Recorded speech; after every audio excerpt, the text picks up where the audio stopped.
I'm launching a new show. Huge if true. Exactly. Cleo, you're one of the fastest growing channels on YouTube right now. That's my friend Cleo. And you've done it with so few uploads. What's up? Cleo Abram has one of the fastest growing channels on YouTube. She's the name for tech journalism right now. In just 1 month, she grew from a few hundred subscribers to 70,000 and now sits at over 2 million. She's jumped well ahead of most video journalists on the platform. But how did she do it? If you're a creator putting all of their energy into creating videos only to see little to no success, Abram's story may frustrate you. You may be quick to assume that this success was luck, but I'm here to tell you that there's much more going on. This was a calculated formula that you can replicate. I've parsed through hours of interviews, dissected tons of her videos, all to break down Abram's technique into 3 main sections that will help you replicate her success yourself.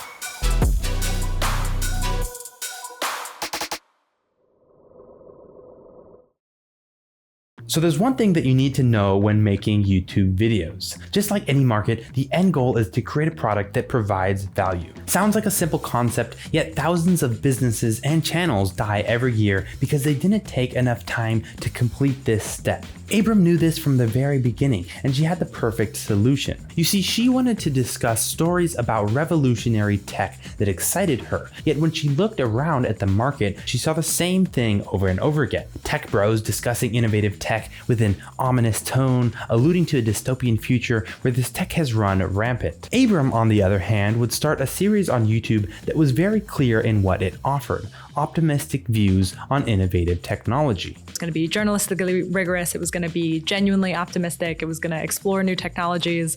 I had to offer something in order to either be accepted by some people or rejected. In this way, she opened up the target market of these conversations. What was a small space reserved for tech-savvy males turned into a wider market where almost anyone slightly interested in technology could tune in, understand, and be entertained. So think to yourself, how can I better provide value? Why would someone watch my videos over anyone else's? Is there something that stands out as undoubtedly more valuable than my competition? Abram had an idea for a hole in the market, rolled the dice, and hit it big. Think about how you can do the same. This might take time, strategy, and trial and error, but eventually you'll find something that the market resonates with. But Abram didn't stand out only in the value that she offered. She also stood out in the packaging she provided. Look at the visuals usually associated with the advancing technology niche. Dark, sleek, unsaturated, almost a little scary. All technology journalism that came to mind for me was black and gray with one neon color. It's always like neon pink or neon blue or whatever. It's like I can see it looks like Tron. Now look at Cleo's visuals. Fun, light, colorful, and almost earthy with the greens and the blues. And I was really into, I still am really into solar punk.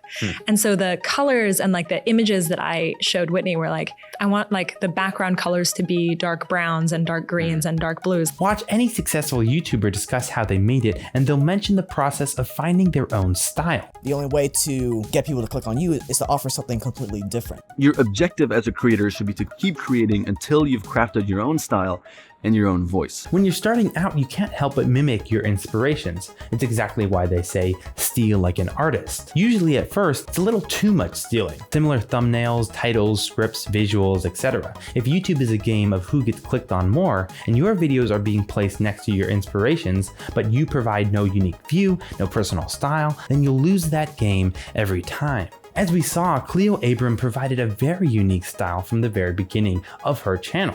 It might look like Abram already had this figured out by the time she got into making videos, but that's not true at all. Look at this video from Abram all the way back in 2018. At the time, Abram was working for Vox as a video journalist. Notice how the video has a much more generic style, a far cry from some of her most recent videos. This is proof that just like everyone else, she had to take the time to develop her own unique style. Now, Abram accelerated this process by working at Vox, one of the most successful video journalism platforms on the planet. I can only assume that while working at Vox, she spent time with other video journalists, learning the ropes, seeing different styles from her colleagues, more or less fast-tracking the gruesome trial and error process that most YouTubers go through. I learned how to be a video journalist at Vox. Unfortunately, you and I will have to go the traditional route. We'll have to try and fail, experiment with new styles, new topics over and over again. We'll have to watch videos from other creators, movies from other cultures, combine the styles, leave some styles out, and add our own styles until one day we find something that really works for us.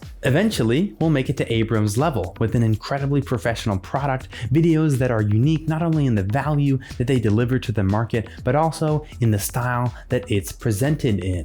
Just because you find uniqueness, though, doesn't mean you're guaranteed success. In order to increase your chances of success to the maximum, you'll need to understand the most important part of creating content: story. Here are two graphs from two of my videos. The line represents the percentage of people watching throughout the video. The first we can see has a pretty steep drop off. By 40 seconds in, only 30% of viewers are still watching.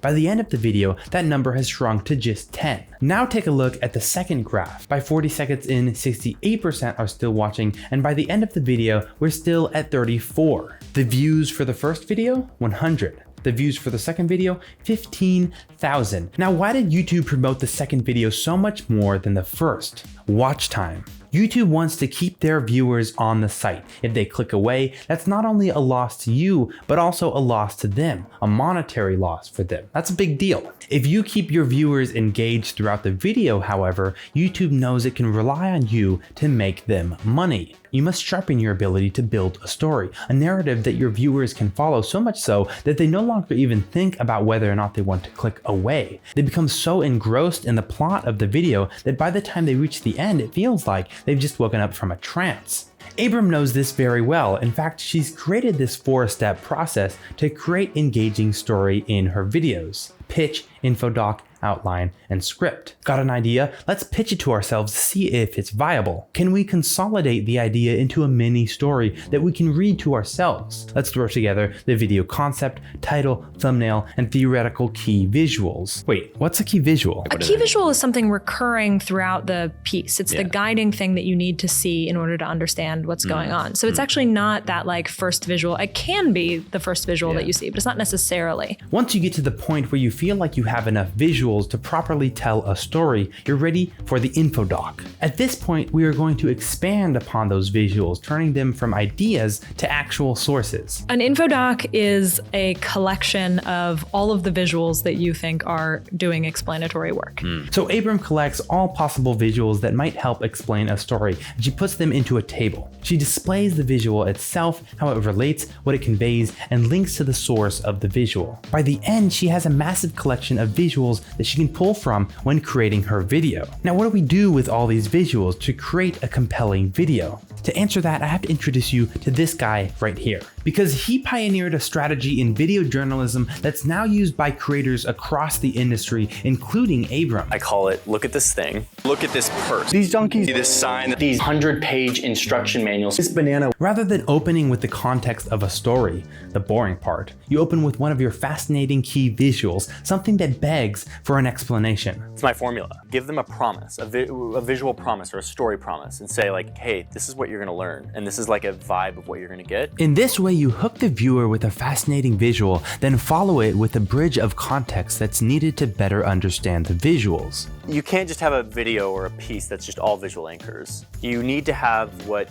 I call like a bridge in between them. You need context if people are gonna start to understand this. Abram expands upon that very idea in her outline step. She organizes her visuals in a way that properly flows and surrounds each visual with the context of the visual as well as how it contributes to the overall flow of the video. You should be able to basically, almost without talking, show people a list of visuals and they understand the story. You should basically need to do no descriptive work. The visuals tell the story by itself, and then your job becomes so wonderful and so easy because you're just like putting in the visuals to a script and then moving people from one to the other. Look at this, now look at this, like now look at this. That's basically the bulk of your work from there on. But all of this is incomplete without the final, most important step, the arc. Any YouTuber will tell you you've got to implement the classic story arc. You have to make your viewers feel like the plot is building, feel like clicking away means missing some sort of value later on in the video. But Abram's content is informational. How do you create a story about information?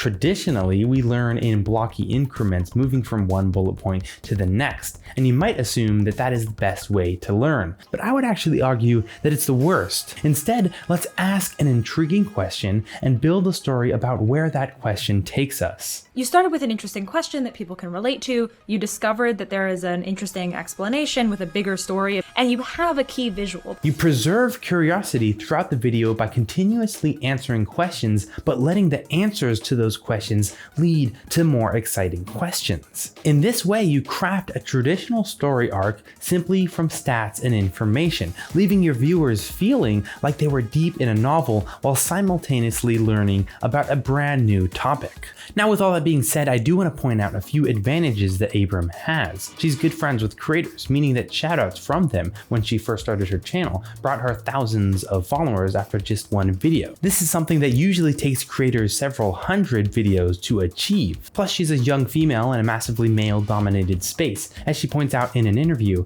it's definitely nice listening to a young female voice explain it and not the same old, tech bros explaining it to you. But I don't think that that should discount her success in any way. If she didn't do all the things talked about in this video, she never would have gotten to the point that she is now, advantages or not. Plus, we all have unfair advantages, and if you consistently use those, plus the Abram video formula described today, you'll get better with each video. You'll create your own style, tell incredible stories, and bring your dream of being a successful video creator closer to a reality. If you want to learn more about being successful on YouTube, be sure to check out the description and the pinned comment for the PDF that I've made that includes everything that I've learned from making videos on YouTube for 5 years. Thanks for watching.